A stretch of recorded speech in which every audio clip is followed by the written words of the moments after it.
Hello everyone, मैं doctor प्रगति गुप्ता और आज इस वीडियो में हम जानेंगे क्या किडनी फेलियर के पेशेंट या किडनी डिजीज से जो लोग सफ़र कर रहे हैं वो कड़ी पत्ता का इस्तेमाल कर सकते हैं या नहीं कर सकते। हमारी बहुत सी ऐसी डाइट्स होती हैं जिसके अंदर हम कड़ी पत्ता फ्लेवरिंग एजेंट की तरह से यूज़ कर रहे होते हैं। किडनी फेलियर की बात करें, वहाँ पर कड़ी पत्ता का कुछ जो रोल है वो इम्पॉर्टेंट है भी और प्रिकॉशन के साथ यूज़ करने वाला भी है। हम क्या करते हैं, इसको मॉडरेशन में इस्तेमाल करेंगे, बहुत ज़्यादा मात्रा पे डेली बेसिस पे यूज़ नहीं करेंगे,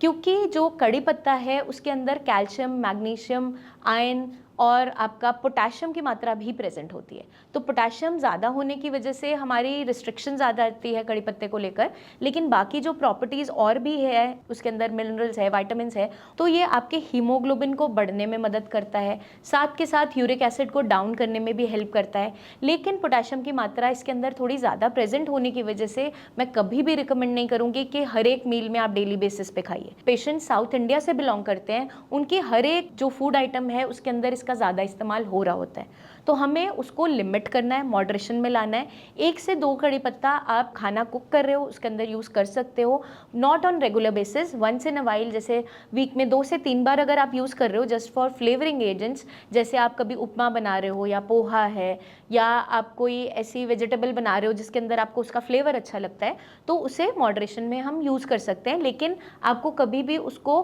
कच्चा नहीं खाना है या फिर पानी में उबाल कर नहीं लेना है, क्योंकि वहाँ पे वो जो आपकी क्वांटिटी है वो बढ़ती चली जाती है। क्योंकि अगर आप छौंक लगाओगे, तड़का लगाओगे तो उसमें एटलीस्ट लिमिटेशन के अंदर डालोगे, लेकिन जब हम उसका पानी बॉईल करके प्रिपेयर कर रहे हैं तो उसके अंदर उसकी मात्रा ज़्यादा जाती है। तो जितने भी किडनी फेलियर के पेशेंट्स हैं उनके अंदर पोटेशियम का खास ध्यान रखना होता है कि आपके पोटेशियम वैल्यूज़ कभी भी स्पाइक ना करें। अगर पोटेशियम वैल्यूज़ अचानक से स्पाइक करती हैं तो उस टाइम पे आपके सीधा इम्पैक्ट आता है आपके हार्ट पे, जो आपका मस्कुलर वाइटल ऑर्गन है उसकी जो रिदमिक एक्टिविटी है उसके अंदर हिंड्रेंस आती है, जिसकी वजह से आपको कार्डियक अरेस्ट तक हो सकता है। तो कभी भी हमें कोई भी मात्रा एक्सीड नहीं करनी है। खाने के आइटम अगर मैं आपको अलाउ कर भी रही हूँ तो एक कॉशन के साथ चीज़ें समझा रही हूँ, कभी भी ब्लाइंडली उस चीज़ को नहीं फॉलो करना कि मैम ने येस बोला है तो इसका मतलब हम हर एक खाने के अंदर डाल रहे हैं, भर भर के मात्रा में इस्तेमाल कर रहे हैं। ऐसा नहीं है, सिर्फ हम इसलिए अलाउ कर रहे हैं आपको क्योंकि जो किडनी डिजीज से सफ़र कर रहे होते हैं उनके खाने के अंदर हमें नमक की मात्रा लिमिट करनी पड़ती है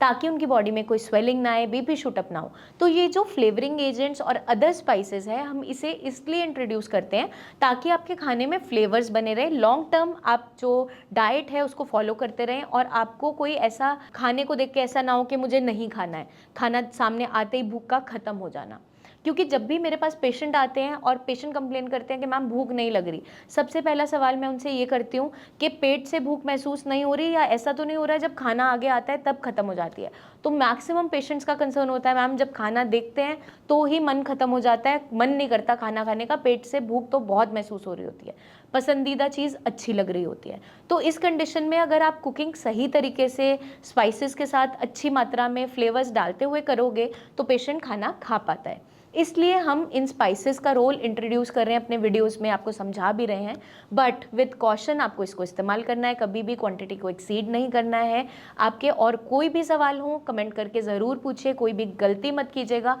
नीचे दिए हुए नंबर्स पर टीम ऑफ डॉक्टर्स से खुलकर बात भी कर सकते हैं अगर आपको कोई और भी क्वेरी है। पर्सनली आप मिलने आना चाहें तो क्लिनिक भी विजिट कर सकते हैं। अच्छे से खाना खाइए, हेल्दी रहिए एंड टेक केयर।